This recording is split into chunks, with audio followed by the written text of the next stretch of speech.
penjatuhan pemakzulan itu muncul setelah ketua-ketua partai keluar dari rumah ketua PDIP Megawati di Kebagusan tanggal 22 itu.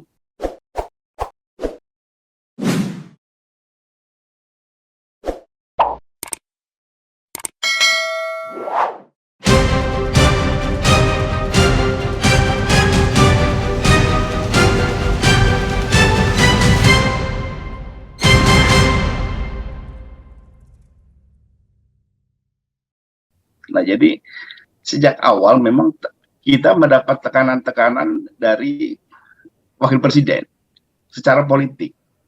Tekanan terberat itu setengah tahun kemudian. Karena itu saya nggak tahu bagaimana mulanya, kemudian Gus Dur terpaksa harus menandatangani Kepres nomor 121 yang memberikan kekuasaan kepada wakil presiden. Sehingga wakil presiden waktu itu menjadi kepala pemerintahan harian, seperti Perdana Menteri. Itu kepresnya ada. Refli bisa ngecek juga tuh bagaimana situasi waktu itu presiden. Nah, kemudian dalam konteks yang lain, tekanan-tekanan itu. Tadi Bang Wadian juga bilang soal Bulogit. Kita tahu kenapa kita anteng-anteng aja dengan ada pansus segala macam, karena kita tahu kita tidak terlibat dan tidak akan menjadi apa-apa. Nah, yang menarik adalah kemudian saya bertemu dengan Andi Sarandi. Ini dari Transparansi Indonesia, dari TI Geng itu, geng anti korupsi. Dia cerita bahwa salah satu yang mendesain pansus ini soal sapuan yang 35 miliar itu, dia ikut menjadi bagian dari situ, dan itu didesain di rumahnya tokoh PDIP di Jalan Jenggala. Tokoh PDIP waktu itu namanya Arifin Padigoro. Jadi rapat-rapat pansus itu ada di rumah Arifin Padigoro, PDIP. Kemudian Sri Mulyani hadir di situ juga, memberikan masukan-masukan. Jadi memang sudah ada desain waktu itu. Andi itu bilang, ini terlalu kecil untuk menjatuhkan presiden, masa 35 miliar. Nah, kemudian dirancanglah pokoknya ini untuk trigger. Nah, jadi kita paham betul bahwa waktu itu memang pansus Bulog itu untuk trigger, memanaskan situasi.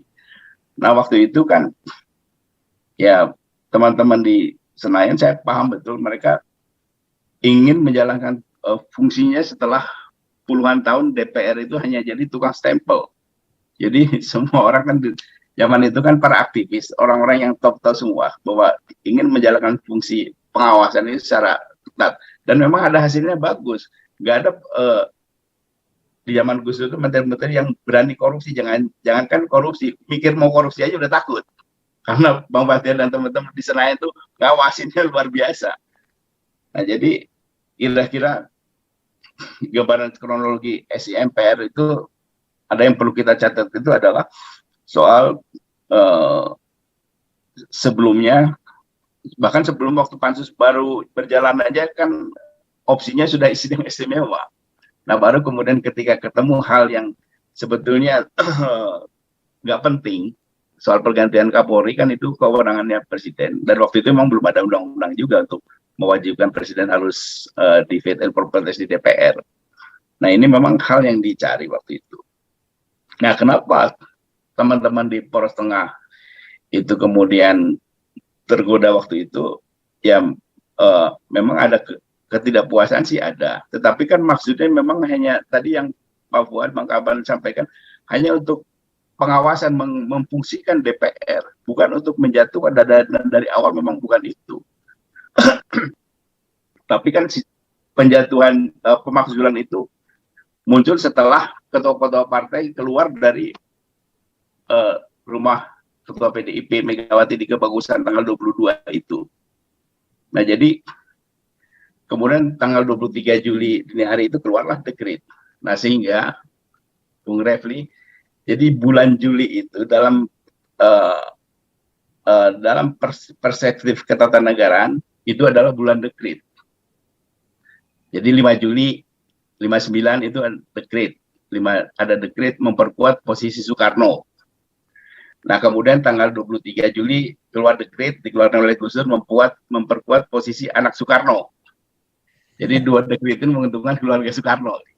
Jadi kalau ada dekret lagi, jangan-jangan menguntungkan memperkuat posisi Cucu Soekarno nih yang sekarang ketua DPR. Jangan, makanya jangan main-main dengan dekret.